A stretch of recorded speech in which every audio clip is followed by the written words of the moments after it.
Everybody, once again, we are back here, Checkpoint XP on campus. I have not one but two very special guests right now. We have Charles Spencer and Jordan Sherman joining us. Charles is the graduate assistant for esports at Eastern Michigan University, and Jordan is the head of partnerships at Gen.G Esports. You know that organization. They are the runners of many, many esports teams, including the Soul Dynasty in the Overwatch League. So, guys, thank you so much for joining us on the show. Thanks for having us. Yeah, and the reason why we got these guys here is because Gen.G Esports announced a partnership with Eastern Michigan University that includes a lot, and it's pretty dense, so I want us to get into it as soon as possible. So the first thing I gotta ask, and this is to Charles, what was your reaction when you heard that an organization like Gen.G was interested in working with you guys out at Eastern Michigan University? It's funny because I thought about that from when I first started here at EMU back in August 2019. That was one of the down the line big goals to have, was to work with the esports or to do different activations and also get different students opportunities. But when I finally heard it was a Gen.G, I was kind of surprised because around the time I knew Gen.G and Kentucky was doing a big partnership with each other. And I was thinking, okay, well, that's done. So wait, what next? But then they came to our higher ups interested in doing the partnerships. Whoa, okay, that came out of nowhere. Great. Yeah, and Jordan, you know, what kind of went into you guys' calculus to pick a school like Eastern Michigan University? As Charles said, you guys had a previous partnership, an existing partnership with the University of Kentucky, but you guys are you know, you got massive weight in the world of esports. You got a franchise in Overwatch, a franchise in League of Legends out there in Korea. So, you know, what led to you guys saying, you know, Eastern Michigan University, this is a place we wanna be? A couple of different things, I'd say. For one, I think it always starts kind of with leadership, whether you're a huge corporation or a university. You need leadership that looks at a situation, that sees an opportunity, particularly esports and gaming in this case, and says, this is a place we want to be, this is a place we can grow, and this is a place that's in line with our values. And for people like us who love gaming and have been involved in this industry for a long time, we get that. But a lot of corporations, a lot of universities don't. And through our conversations with Eastern Michigan, they recognized esports and gaming is a way for us to take the next level up. And what does a level up mean? For them, it's recruiting new students to the university. You know, people who are smart, people who are based in computers and social media and technology, who gaming is part of their lives, who are from Michigan. How do we get them to the school? And then think about retention. Students who are already at school, maybe someone who wants to be a doctor or wants to be a lawyer, who's really juggling a heavy course load. What type of esports and gaming opportunities can we build for those people to help create something where they feel like they have a social network through gaming? Because they're going to do it anyway. So can the university become part of that? Or alumni, people who've graduated recently, who are like, man, like my school, I just missed it. Like gaming was I was a little bit too early. Being in a place where you can actually, like, as part of homecoming, welcome alumni back to the university and say like, hey, we maybe missed it while you were here, but we're going to take steps now to build this and you're still part of it. That's crazy. I've never thought of like a homecoming, like imagine a homecoming weekend that involves like a massive esports tournament. I would have never conceptualized that as a student when I was in college. And so you know, I want to get into what this partnership entails right quick, not to cut you off, Jordan, I'm sorry. But you know, that's exactly it. Yeah. I mean, those are the types of stuff we want to build. Like Eastern Michigan and Charles and his team have been great about, like, they got their pulse on what the students are interested in.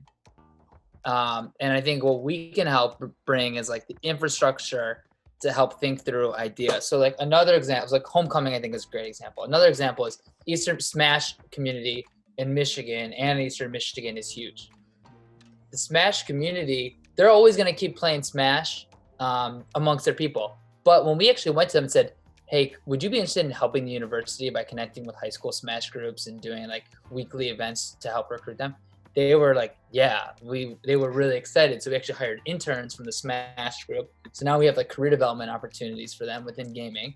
And we're helping the university. We have 34 high schools that have already done this from 6 different states that are now playing Smash with the students. And the hope there is they're like, oh shoot, like this is a community for me. When I go to school, I want to make sure I go to a place where I know people and that they get me. And our hope is to build those connections. Yeah.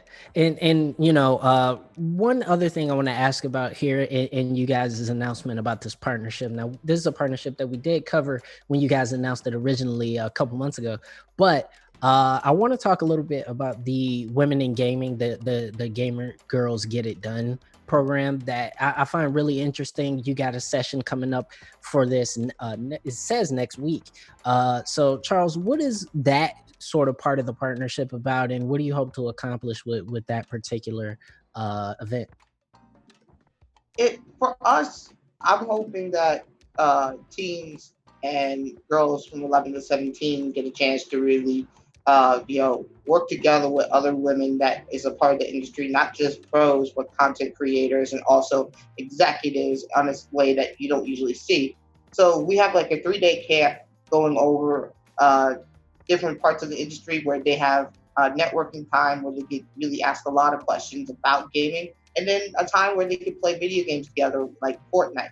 And it's getting together with Gen.G's back staff, where it was some of the executives that will be talking, whether it's Team Bumble, the all-women's Fortnite team that will be playing Fortnite with kids, and also Jess Brohard, among other content creators that would definitely be talking about how her time in the industry, which she's been a great veteran of almost past a decade, working in different parts, including Call of Duty, which I've been involved in different ways through moderating and just looking at the game. So a big part of that is really getting those connections, unlike most other camps for kids. Yeah, and that's really cool and really awesome. It's something that I find incredibly commendable, because we know if this thing is going to continue to grow, we got to engage with the youth and get them into these systems as soon as possible. You're watching Checkpoint XP on campus right now. We're with Charles Spencer from Eastern Michigan University and Jordan Sherman of Gen.G Esports. And I want to ask you this right quick, Jordan, and this is a question that I've had for people involved already in the esports industry, is that when we look at the college scene, the American sort of track of collegiate esports is very competitive. It's about the competitors. It's about people going into the actual field of play, whereas other countries, in Europe and parts of Asia are taking more of the esports management and the back end sort of point of view to esports. For you guys as an organization, how important is it for you to get involved at the collegiate level and start to help flesh out some of these programs? Yeah, very important. Our goal is to grow the pie. We want to make esports bigger on the collegiate space.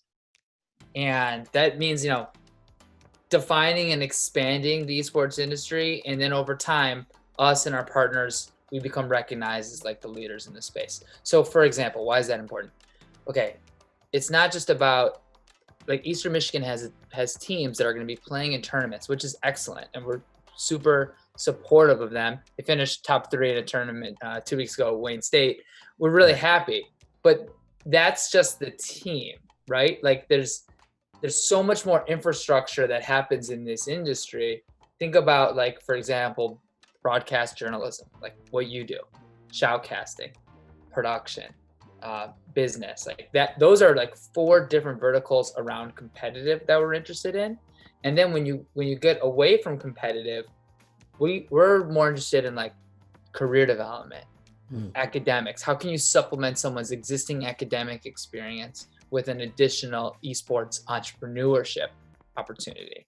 How do you kind of open career development opportunities so someone can get an internship in esports or get some type of experience on top of what they're already doing, to just become a more well-rounded person, a well-rounded citizen? I don't think necessarily we need to take everyone in Eastern Michigan has to study esports. I don't think that's what we want to do. What we want to do is if you're a student in Eastern Michigan, no matter who you are or what you want to study, there will be a gaming experience for you, whether you've never touched a controller before or whether you're competitive. And then when you look at that landscape, then we have like so much room to build, like we don't have enough time type of thing. Awesome. And so, just very quickly, one last thing I want to ask you guys. It's a two-part question. One, how long can we expect the partnership going on? Is this for the summer thing, or is this more longitudinal? And what would you guys consider to be a success for the partnership in the program? Charles, you want to go first or you want me to go? Well, I'll go. I don't know the exact particulars of that part, but I can answer the second. Our goal for us would be having to make sure that more students, current students, are engaged. Alumni feel like they can connect back towards the school. And then for underlining the community part, where it comes in to have education, sort of what other high schools, middle schools throughout the region can do with their esports programs. To really get towards helping them create their own esports ecosystem within their school and within their part of the region. I talked to a few people in the past, they talk about how they're interested in the program, but the high school athletic associations are not. So they don't really know what to do. Us, we can come in and really help towards how to have them get started with their programs or take their programs to the next level. And that's where another big part of that comes in. And of course, we want our students to feel good to be gamers at Eastern Michigan and give opportunities. For example, our president of the Smash Club is a Gen.G intern, helping them out with certain high school tournaments that's been on EMU Esports. And we're also having a great sense of a student staff that helps out and with the program overall, that really puts a lot of good work in, from Maya, our digital media assistant, who does great top 5 videos on our social medias, to our graphic design person, Cal, where he really does a great job with putting designs together for potentially our jersey. So we want to be able to get these students engaged in the part of esports in many different ways for us to have a future for gamers to be proud. Awesome. Yeah. Awesome. I agree with all that. And it's a multi-year partnership. So it's not just something where it's like, okay, we're trying this out for the summer. Like Eastern Michigan has made a commitment that esports is going to be part of their future. Even Charles's story is amazing. And like the people that we've met on campus, like how gaming has changed their lives. And that stuff I think is really inspiring. And so what I'm hoping for, even if you're not an Eastern Michigan student right now, there's still a lot of ways to kind of get involved and be a part of it. And basically what we're saying is like, not only is it okay to be a gamer, it's like you're going to have gaming, you're going to be able to meet other gamers, and you're going to have gaming experiences that are going to help you in life. And then overall, as we do that, we're going to make esports bigger at college. So that's what we're really trying to do. Awesome. Charles Spencer of Eastern Michigan University and Jordan Sherman of Gen.G Esports have been our guests. Thank you so much for joining us. We hope to see even more from both of you guys in the future. And just one quick thing that I got to put out there is, once again, guys, the Midwest, I'm telling you, a hotbed of esports. It's not just on the coast. Look out for the Midwest. We on the way. I agree. It's freezing in the winter. People are gaming all winter long in the Midwest. Like it's not an LA thing. 6 months of the year, you in the house.